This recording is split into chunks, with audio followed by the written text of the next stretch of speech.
Welcome to the Galvanize with Gavin podcast. This is your host, baseball player and entrepreneur, Gavin Johns. This podcast will empower you to reach your fullest potential in life. Inspirational stories, keys to success, and practical methods to overcome life's challenges will be revealed. I encourage you to be the light in the lightning and spark a positive change in the world today. How's everyone doing? Galvanize with Gavin video podcast. We have a special guest today, CEO of Billion Dollar Brotherhood and featured in Forbes top 30 under 30 entrepreneur and host of the Billion Dollar Brotherhood podcast, international speaker and author of Modern Day Businessman. Special guest Nicholas Bayerle. Nicholas, thanks so much for coming on, my man. Totally, man. Gavin, I appreciate you having me here. For everyone listening, my life was transformed for the negative in just one moment, and I thought my life was over. But now I know that if something can happen for the negative in one moment, it probably can happen for the positive too. And that actually happened to me as well, where everything changed in a second. Most people think that change takes time. Change never takes time. Sometimes it just takes time till people have the one moment that they quit. They smoke cigarettes and then they try to quit, but they keep smoking. And then one day they just quit and then it's over. Like the change happens fast. So that's what I want to have happen today, as well as have that transformation with people where change happens in an instant. Hopefully not for the negative during the show. Hopefully it's on the positive side. And the only way we can do that is if they actually listen to the very end. So I'm going to give it my all if they promise to stay to the end. Absolutely. I love that. Definitely, they're going to be want to be on the edge of their seat for this one. We got some good questions and definitely a great special guest. Very, very knowledgeable and very hardworking. So I'm interested to get into it. So I guess first we'll give a little background on how we met each other. It's kind of a funny, interesting story. I guess to make a long story short, I was looking for a surfboard back home in Southern California and went online. And Nicholas actually had a surfboard. He was actually just looking to get rid of. We met up, got the surfboard, and ended up having a very great conversation. And we connected. And from there, we kept in touch a little bit here and there on social media. And then recently, I just reached back out to him if he was able to come on the Galvanize with Gavin video podcast. So Yeah, dude, absolutely. And I was like, of course, first off, the average podcast quits after 7 episodes. So to be a top 10%, 90% of them quit before episode 7. So to be a top 10% podcaster, it takes consistency. That's it. So for people that are out there consistently doing things, the people that have been in the same shoes or have done, like our podcast has been ranked number 34 in the United States in the health category. We were number 1 ranked for 8 weeks over Tony Robbins, Eric Worre, and all those people. Most people would think like, oh, if I have a podcast, like, are people going to care? Blah, blah, blah. It's like, yeah, only the people that haven't done it won't care. But the people that have been in that situation and been through the consistency, that just doing it and being consistent and doing what you're doing and serving people is already puts you in the top category. On top of that, it thins out the crowd really, really quickly when you just keep going out there, keep doing things. I was, I'm sure we'll get into it a little bit, but like I didn't do that well in school. I wasn't like a great athlete. I just like was kind of always top average. I tried really hard, but I was pretty average. And I didn't know that high school like wasn't the end game. Like I wasn't like if you were to take my life end of high school, I was like bottom of the barrel. But now if you take everyone from my high school and what they've done consistently over the last 10 years, you'll see that there's a huge difference between the majority of people, which is why in movies they depict characters that still wear their high school Letterman jacket when they're 50 years old. It's because they haven't done anything since they won the football championship back in 1986.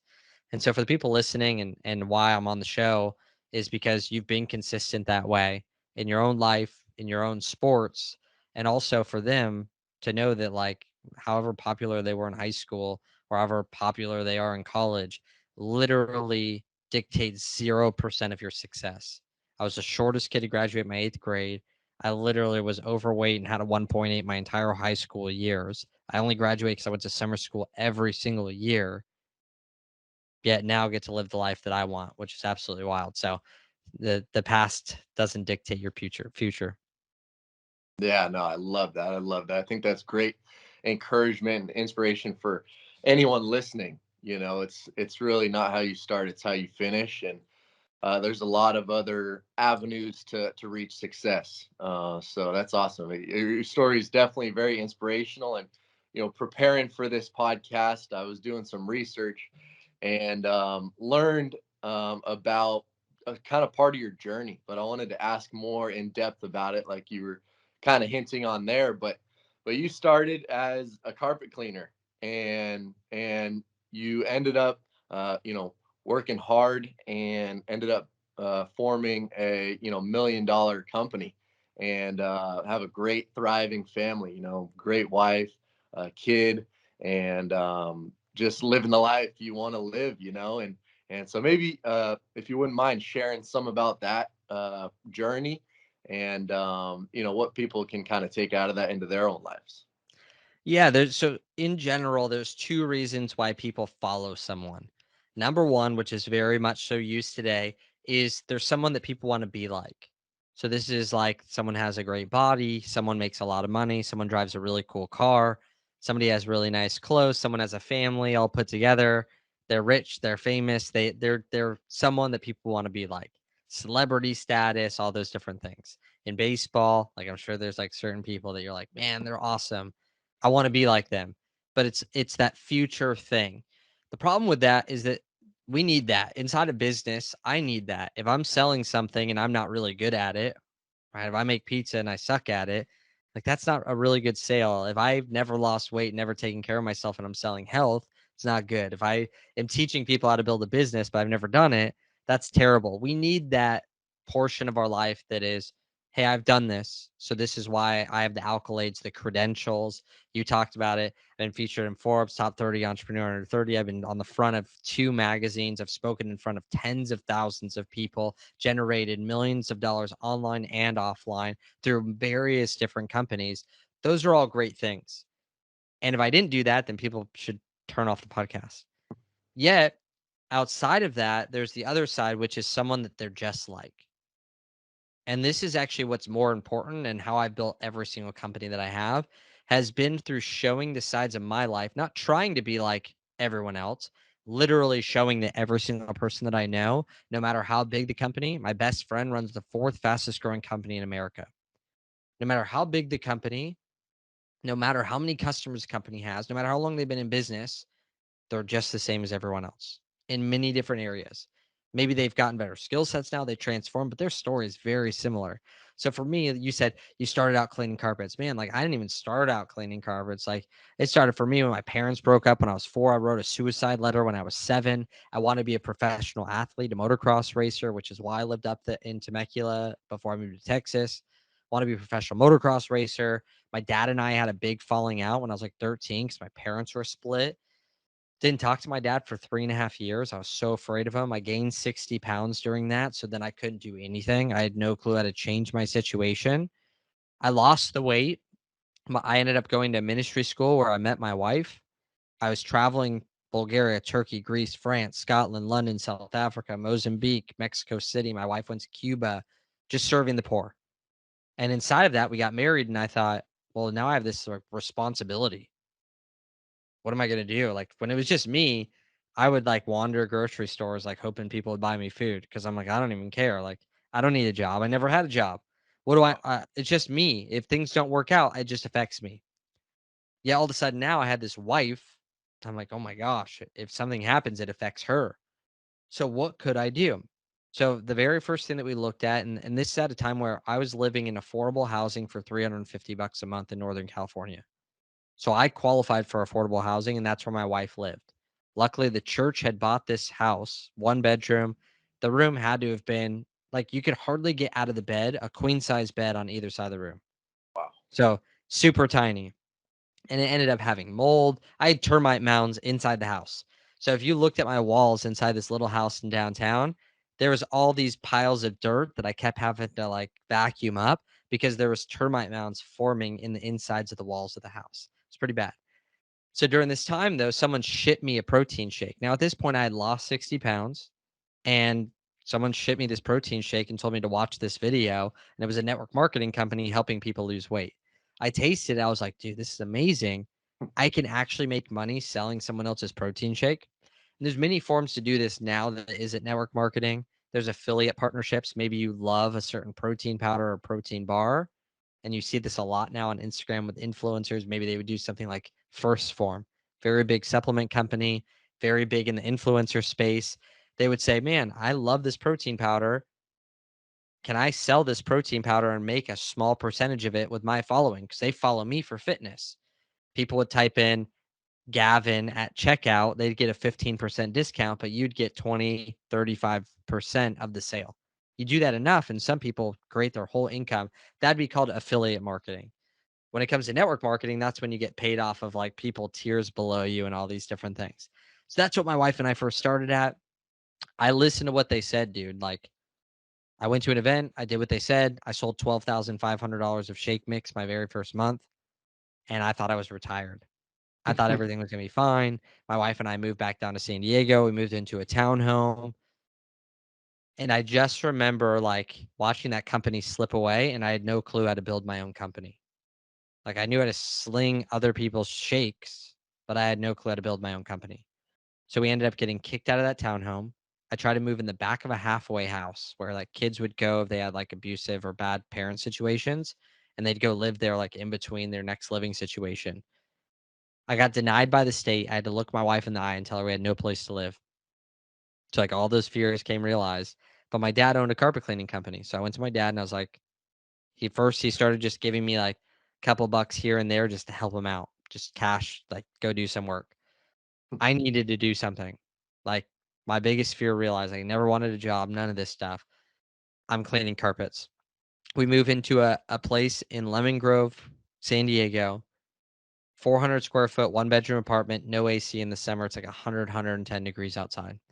I have fans going like crazy inside the house, and we kept working on like building the business and doing all this stuff. But during that time, I carpet cleaned for 2.5 years. I ran the company with my dad. My dad got into an accident where he couldn't ever show up to the company even for 13 months. So I kept the company afloat during that entire time with the help of the team and all that kind of stuff as well. But I was the one generating all the revenue, all the money. I was fulfilling everything to try to keep the company afloat. So I made $19,000 the first year, 21K the next, working full time. Wow. It's probably not the best situation. But during that, we failed in business, man. Like, we just weren't good, and I couldn't sell my own stuff. I always looked at it and said, it's not good enough. It's not good enough. It's not good enough. I'm not good enough. I'm not fit enough. And at the time, I had lost 60 pounds. So I thought, what if I helped other people do the same thing that were in the same situation as me? Like, Yeah. I know I can sell that. Now, as a pause for everyone else, there's other ways you can create a company. There's reluctant heroes, which is like the type of leader that you have in the company, right? Like, these are people that have accomplished a lot and they want to give back, but they don't need to. But you have a reporter like what you're doing right now. Like, you're literally doing nothing. You're watching me teach everything right now. All you do is intro. Like, you don't even have to be the expert in a company to create a company. You could bring in people that are experts. And I didn't know that at the time. You could be a guru. This would be like if you wanted a pitching coach or a hitting coach, and they already had a great batting average and were a great pitcher. That's a guru. They've done it before, and they're just going to bring you to where they're at. And then you have these like testers, like a Tim Ferriss, who were like going out there and testing things and letting people know, like, this is what I learned from this thing. I only thought there was gurus. I was like, what have I done with my life? Nothing. Like, I've lost weight. So I'm not going to teach business. I can't like do any of this other stuff. I'm going to teach people how to lose weight. 3 years in, nothing. Tried, failed, tried, failed. I mean, courses, interned underneath other people for free, all this stuff. And it finally got to the point where my wife went to an event and she invested. There was a like educational program with a bunch of other people that you could connect and network and all this stuff with other business owners for $5,000 for one event. And think about this, like, I'm swiping my credit card right now so that my wife can go buy groceries. Like, Yeah. I'm living on debit for like the smallest amount of stuff, but I'm swiping the credit card for my wife to eat, which means that if it maxes out, we don't eat anymore. That was a fear. But I was sitting there in my carpet cleaning van, dude, and I'm 2.5 years in, and I'm like, I'm never going to get to where I'm at carpet cleaning. And like, I was trying to save. I wasn't like an investor anymore. I didn't even want to be an entrepreneur, really. I was like, I wanted to be an entrepreneur, but I didn't even know how. Like, if there was an event that was $30, dude, I was never going to go to it because I was like, you're not going to take my $30. I'm keeping my $30 because I tried that stuff before and it didn't work for me.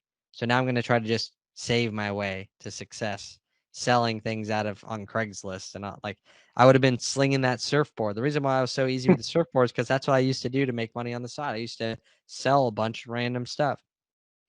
And so my wife calls me and goes, I want to invest in this $5,000 product. I'm like, I literally that would max out the credit card. But I knew she would never do anything to hurt us. So I was like, I know it's already wrong if I tell her no, because that just means like I don't trust her making decisions. So I let her swipe the card for $5,000. 5 months later, I didn't show up to any of the calls that they had because I was always carpet cleaning and I was so embarrassed. The last thing I want to do is take a video in a carpet cleaning van with all these business owners. We are the worst of the worst. So all my friends tell me you should refund that program. Like you should ask him for your money back. Hasn't done anything. But like from what I learned from my dad and stuff, I would never do that. So I took the responsibility on myself and I ended up showing up to that event. I met people that believed in me, believed in my product, and they had knowledge that I could apply to my business to make those small shifts to get this thing working.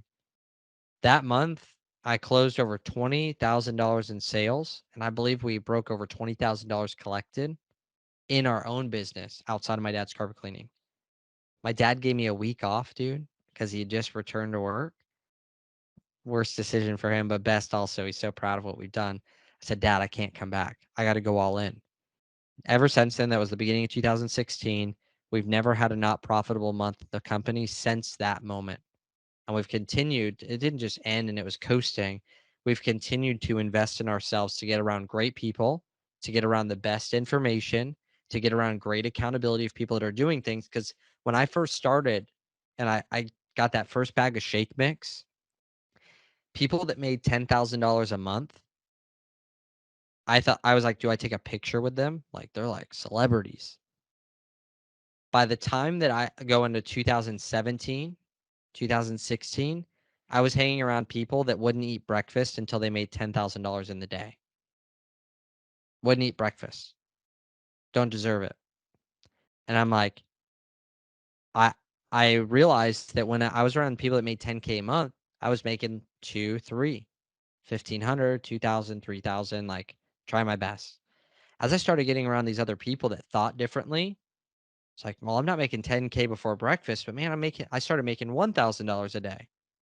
It's like, oh, I'm selling $1,000 a day of our product. Like my brain started thinking of how can I hit these goals? Like they're making 10K a day. I'm thinking, what would I have to do in our company to do $10,000 a day? And I was falling short.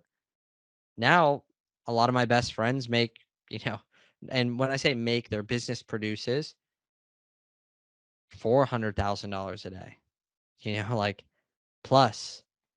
And so now it's like, now going forward, we've had days where we've done 200 plus $1,000 in a day. And I'm still just the same kid that was carpet cleaning. My friends live in the buildings in downtown San Diego that I used to have to ride a different elevator and wait for all the people to go up before I could go up, sitting there with my hose trying to clean the carpets up there. And now they live there. And I'm like going up to visit them going, oh my gosh, like I'm the same kid that I was then, just with different skill sets, a different network, and a different belief of what I thought was possible. I didn't even know that you could do any of this stuff. And the same thing happens in athletics. The shortest story of it is the first person that ran a 4-minute mile. Before the 4-minute miles ran, it was absolutely physically impossible. Robert Bannister ran the 4-minute mile. Absolutely impossible to run a 4-minute mile.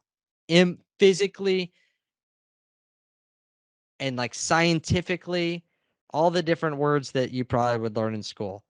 Impossible. Like physics, impossible.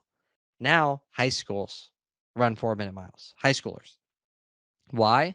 Step number one is belief. We have to see it first. And when we see it, we now think, oh, wow, we could do it. And the last thing I'll say about that is I was being a baby just because, I've accomplished some things in my life doesn't mean that it's not due the next day as well, of growing, transforming. So recently I decided I wanted to do this thing where on top of the things I'm doing is a 5-minute cold shower every day. And this haunted me, dude. Like, it just sucked. I didn't want to do it. I was procrastinating on it, but I told myself a start date, but I was trying to start beforehand, thinking, well, let me try it out. Every time, like, couldn't make it. Not even like 1 second. I was like, dude, I can't do this. Because I was thinking about 30 days. I was thinking about 5 minutes. Like, I was in my head. They actually found that Navy SEALs quit, majority of them, doing nothing, meaning they quit in their mind before the activity. So they'll be in the middle of a progression and someone will say, hey guys, go back to the water. And some of the guys will quit, but they're not in the water. They quit because of the fear of what it's going to be like in the water. And what's so crazy about that is sometimes they'll even say, just kidding, after the guy quits. So the guy quit thinking of going to the water and they didn't actually ever go. For me, the same thing was happening. And just 2 days ago, I jumped in. I said, I'm going to do this. I made it through the 5 minutes. It was so exhilarating, but now it's so easy. Why? Because I've now have this belief that it's possible. And that's what transformed everything for me from, there was a lot of little things from carpet cleaning, the skill sets, the, knowledge base, repetitions, all those different things. But I needed to get around really, really good people. I needed to focus on things that I was really, really good at.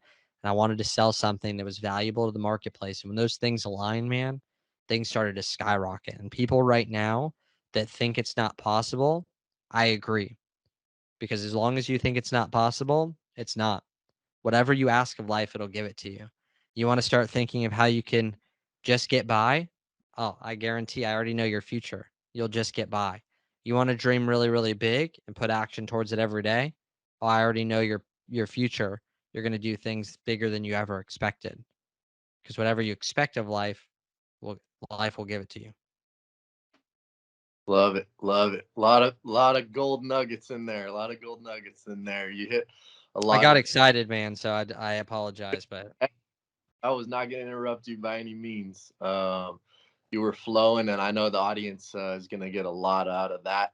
And so definitely, thanks for sharing that, my man. And that is an incredible story. Everyone has their own unique story, and how it applies to different aspects of their life. But you've impacted a lot of people. You've impacted myself, and it's exciting, man. And I believe you're just getting started too. You've accomplished 100%. things, but at the same time, we're continuing to strive and get better in every aspect of our life. That's the $1 billion brotherhood. That's what it's about. So I wanted to ask uh, about specifically the business aspect. So I'm an independent person, um, and I have had a couple business ideas. But I think one thing that may be holding me back is from growing and maybe scaling, growing it larger, because I'm such an independent person and I want to do it all by myself. But I know I need other people's help. What I guess encouragement do you have for someone like that, maybe? Okay, so I have answers on that. Let's pause on it. Tell me a little bit about the company and like where's the sticky point? um so I guess so pretty much it's actually with the Galvanize with Gavin, with this podcast. I want to Cool. scale it and do a broader scope and focus on, similar to your core pillars: health, wealth, and relationships. My four Okay. pillars are spirit, mind, body, and community. And so it's kind of similar, but I'm actually trying to design an app, or have help with someone design an app, to where we can give resources to people in regards to, for the mind. You'll have like talk therapy. Talkspace has an app right now where they can meet one-on-one with people through appointments. I want to have that be a feature. With the body, I already have someone helping design ebooks just as a start for different workout and nutrition programs. But I want to, do those four main aspects. I just have a hard time, because I'm not knowledgeable in all those areas Yeah. about the I want to do. But I don't know kind of how to go about it, if that makes sense. Yeah. So, book recommendations, E-Myth, uh, 21 Irrefutable Laws of Leadership, and Who Not How. Mm. So even just the thought of that title is unreal. People think, I don't know how to build an app, rather than saying, who do I know that knows how to build an app? Like, that becomes very simple, right? People look at my life with BDB. We host events. We have, products that range from free to $14 to $20,000 to $150,000. We have fulfillment of all of those products. We have podcast interviews like this. We have a studio that looks like this. Let's say just on the podcast side, I walk in, I don't even turn on anything. I don't even know if the mic's charged. Like, I put the mic and the lapel mic on my shirt. I hit all my content. I take off the mic, and I don't know what happens with any of it. Why? Because you have a person and a process in place. And so realizing that help doesn't always mean a person. It could be an app. It could be a process, right? That something goes through. It could be a software, right? That is way cheaper than a person. And so taking those resources, it's realizing some of the things I talked about, who, not how. And really the title of the book like says it all, but I think that'd be a great one. E-Myth will really focus on how do you as the business owner create a vision, a structure, and a framework for the company rather than working in the company. So one of the benefits that I had, I started a flooring company in California. And one of the biggest benefits that I had is I was cleaning carpets. So I knew flooring, I knew carpet, but I never knew how to install. And I had this list of people that were great at installing, and I thought, man, if I start this, I'm gonna have to get a flooring license. I'm gonna have to become really good at this. I'm like, they're already great at it. It's like, what if I just like never did it? Right? Like all these guys got caught up. My dad got caught up in cleaning carpet because he knew how. So it was hard for him to let go of that because he was really good at it. For me, I didn't care because I was like, oh, like it's gonna take years and years to be good at that, but there's already people great at it. So I used to go into people's homes, get carpet samples, have them go to the wholesale place, pick out their carpet. I'd buy it all and I'd send the guy to go install it, and I'd make 30% on everything. And I did literally zero. And I didn't do a worse job. I didn't have someone worse than me do it. I had someone who was phenomenal at installing carpet that owned his own business for 25 years that I had a special relationship with that I said, I'll manage the customer. You put the carpet in. Mm. Because I wasn't thinking about how can I learn how to put in carpet. I was thinking about who is the best at putting in carpet. So in your side, when you look at your company, having the vision for the company so that you can put the people, the products, the softwares, the processes in place. So you're not just throwing money at things and not making money. There has to be some type of strategy involved where you know what's the highest and best use of your time. Yes. And for a business, oxygen is money. So the longer that the business isn't making money, the longer it's going without oxygen, which means it will die. Other things, it's fine, but like business, money, oxygen. No money, no oxygen. So what's the way to generate revenue? What's the quickest way to cash? So when I look at that, if I were in your shoes, I'd start writing out things that you want to do and things that you do every single day. And I'd start answering these couple categories. Number one, am I good at this? So when you write out build an app, am I good at this? No. Do the podcast. Am I good at this? You're like, yeah, like I'm pretty good at this. This is cool. I could do that. Cool. So number one, are you good at it? Are you good at sending emails? Are you good at structuring calendars? Are you good at putting processes? Maybe it's like, no, no, no, no, no, whatever. That's how it is for me. Next phase, do you like to do it? So maybe some things you're good at, but you don't like to do. Other things you're bad at, but you like to do it. The last question is, do you need to do that? And more often than not, shocks people like crazy, the majority of those things, you don't need to do it. Like, you're not the one who needs to do it at all. So the first things that I would stick with and keep in your arena are things that you're good at, you like to do, and you need to do. Those are things you want to master. Also, things that you like to do, you're good at, but you don't need to do it, but you're still really good at it. So right now, there's no reason to hire someone. Maybe even keep the things that you're good at, but you don't like to do them. But too bad. Earn it. Like, set a plan in place. And then when it comes to the things that you're bad at and you don't like to do it, and you don't need to be the one who does it, but it's required to get done, those are the first things that I'd build support of yourself around. I think oftentimes people look at someone like me or other business owners out there and think that they mostly are doing it on their own. I just held an event 4 days ago. It was on Tuesday. So like 4 days ago, 3 days ago. That's crazy. And at that event, we had attendees that had to get information. We had swag bags. We had a hotel. We had lunches provided each day. We had Top Golf rented out the first night.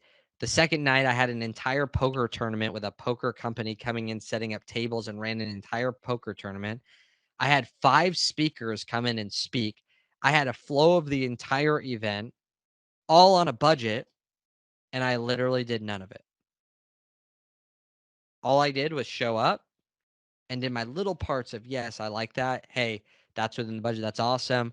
And hey, I think we should talk to these speakers. Let me send them a message. And then after that, I'll send them to you guys. You can make sure they get all the info. And why? People, processes, softwares, apps, plugins, people. Like, something to take that load off. Right. And so I would say one of the worst things people can do is always think about like trying to make them the best. It actually makes you the worst, because if you look at the classic one, which is Henry Ford, who wasn't necessarily the greatest leader. If you know about Henry Ford, like created Ford Motors, crushed it. If it wasn't for Ford Motors, we wouldn't have probably won World War II. They're pumping out tanks and Jeeps and stuff like crazy. Yet he wasn't a great leader, mostly because he didn't have vision. He only wanted to make one type of car, like forever, right? Imagine if like the Model T was still like being made. But during it, one thing that he had that was done really, really well is that people wanted to defame him and defame his credit for building this awesome company because he was an idiot. He wasn't smart. So they sit him down in a courtroom and they start asking him all these questions about like philosophy and history and all these things. Like, you need to go to college to be successful type thing, right? It's like, if you don't know how to do like E equals MC squared, like, how are you going to run a company? Well, that has nothing to do with talking to people, like supply demand. I don't mean to interrupt. I just want to be respectful of the time. I know you said you had a phone call, but if you're good to go a couple minutes over. Yeah, we'll wrap up here in just 1 sec. Okay, I just wanted to make sure. I didn't mean to cut you off. No, you're good. So Henry Ford gets asked all these questions, and he said, "What's the point of me knowing all this stuff? Because we get taught to memorize things that literally don't matter." He says, "I don't fill my brain with all of this stuff because at any moment in my office, I can hit a button underneath my desk, and within minutes, I can have any expert in any field in my office who are the best at what they do giving me the answers. I don't need to fill my head with all this stuff. I don't need to know how to build an app.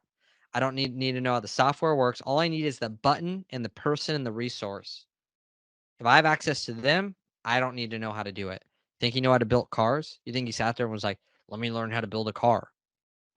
No, it's not what he did. So it's easier said than done. At first, you're going to wear all the hats. Yet the goal is to focus on the things that are most important inside of the company, outsource and build these systems, processes, people, all those different things we just talked about. Because it could be an app, it could be a software, like emails. You don't need to hire someone to do emails for you. You create a email service provider where you can use MailChimp to blast out 50 emails to 50 people, and it's free. So like that's a process that saves you time. That's more efficient.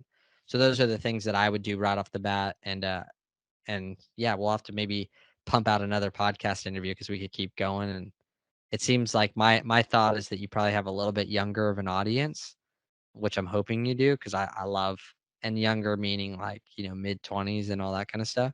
Yep, That's now younger to me. So definitely down to jump on and rap a little bit more and maybe do like a part 2. Yeah, let's do it. I'd be totally up for that. Totally up for that. Absolutely. So one last quick question was like, now, I do this research. I find, system processes and people to help grow the business. What if I don't have any like capital? I don't have any money to start. Sell. Okay. Find a product, start selling. Yeah. Like, it's just how it goes. Figure out a way to create capital and cash flow now. So maybe the app, right? Like, let's say that. And you could find investors, you could find money. There's resources everywhere. Like, there's interest-free credit cards. You have a business with an EIN number. You can get maybe a business credit line of credit from a bank like Chase that pulls off your personal credit, that you get a 50K interest-free credit card, right, for capital and startup. So there's many different things. Yeah, for me, I've always wanted to be cash positive right off the bat. So I always asked myself, like, because I didn't have any of this stuff, right? I didn't have the thought of, I didn't have like good credit or a credit at all. So I didn't have like any of these benefits, which was so good because I'm always thinking about how can I profit first, like right off the bat. So I was in your shoes, maybe I'd create the podcast. I'd have the program, the app that I want to create and all these things around these certain areas. But at first I'd be like, who's super serious about growing in these areas? Like, who wants to like work with me one-on-one, where I bring in experts, like I bring in teachers and trainers that you have access to. I bring in the accountability, the framework, and you could work with me one-on-one to make sure you're applying these things over the next 6 months, over the next year, over the next 3 months. And I'd start selling packages for 500, 1,000, 3,000, $5,000. It's going to take more of your time because you have to work with them and do calls and all these things. But you're doing the same thing as the app, but just more personalized. I would take those funds and I'd deploy them to build the app. Definitely. Like there's just creative ways, either that or there's like, you need to make money a different way to invest in the thing that you want to do. Yet for me, I've always thought something that takes a lot of time that doesn't make money isn't a business, it's a hobby. Mm-hmm. And it's great for people to have hobbies. They just shouldn't treat them like businesses. Yes. If they burn cash and don't make money, that is not a business. So that's what I always look at, is like, how can I create cash flow inside the company? What could I offer to start building that now? Like, what could I sell to kind of get that first going? And usually that's something that's either done for you, done with you, not DIY. An app is DIY. Hey, here's all the information. You can do it. That's why it's cheaper. If you do it with them, that's like a personal trainer. Mm-hmm. I'm going to sit there with you and I'm going to help you out, but you're still going to do it. Done for you is like building a house. Like, hey, you pay the money and I'll build the house. You don't do anything. You just send me the materials that we need, like money, and I'll do it. And that's what people pay the most for. So I always try to, in those 3 categories, I always kind of ask myself, how can I work with these people in that capacity? What could I do to maybe, uh, there's obviously other cool things you could do as well, like Kickstarter and crowdfunding, and people can do all that kind of stuff. But also it's a lot easier to get started with an app and stuff like that. I just saw one for $69 a month. I think I might have even taken a picture of it. I did. Passion.io, I think it is. And for like $69 a month, you can create an app that's personalized to your own company. And boom, you have an app up for $69 for the first month. And then you just have to ask yourself, how many memberships do I need to sell to my app? And inside of an app, I would for your type of app, I wouldn't do a one-time payment app that's low. I would either do a monthly payment or I would do a yearly payment or like lifetime access the goal is to get them to buy the yearly or lifetime access. So a person I'd look up is Ryan Fisher. He owns Chalked Performance, and he has an app. It's $30 a month, but it's only $119 if you pay for the year, which is like $10 a month. So you save like 66%. But guess what? He makes $119 right off the bat. But people think, oh, this is great. Well, the average person won't pay monthly for a whole year. So that's where I'd start out, man. It's something simple. Start getting your ideals in there, making sure it's valuable to the people, and also knowing that losing money in a company or failing isn't failing. It's literally just learning. Right? Like when I want to learn how to run advertisement on a new platform, I go, here's how much money I'm willing to burn to learn. Because I need to get familiar with it. Like I need to put in some reps. And that's just what it takes. You don't step up to the batting plate and swing one time and miss and go, I'm a failure, and get mad at yourself every time you miss. You just keep putting in the repetition because you know that if you keep swinging, you're going to get better. And if you have that belief, dude, nothing can stop you. Love that. Love that. Love the baseball analogy too, by the way, how you threw that in there. I try, man. Well, I appreciate it so much, man. I got to run here, but if anyone wants to connect, I'm at Nicholas Bayerle on Instagram. So go ahead and you can send me a DM. I also, if someone does send me a DM, I actually have a few books that I set aside, Modern Day Businessman. I will actually sign them. I think that'd be cool. And for free, I'll ship them out. So anyone who sends me a DM for the first 5 people, I think I have 5 books that I set aside for this podcast. The first 5, I'll actually ship out a physical book and I'll sign it for free. I'll pay for the shipping and everything. Let's go. Let's go. They're going to be all over that. Well, thank you so much for your time, Nicholas. Thanks, man. We'll talk soon, my man. Thank you all for tuning in to the Galvanize with Gavin podcast. I hope you were inspired and empowered to reach your fullest potential in life. For more resources, visit gavinjohns.com. For businesses interested in sponsoring the podcast, visit gavinjohns.com/sponsor. Thank you all, and God bless.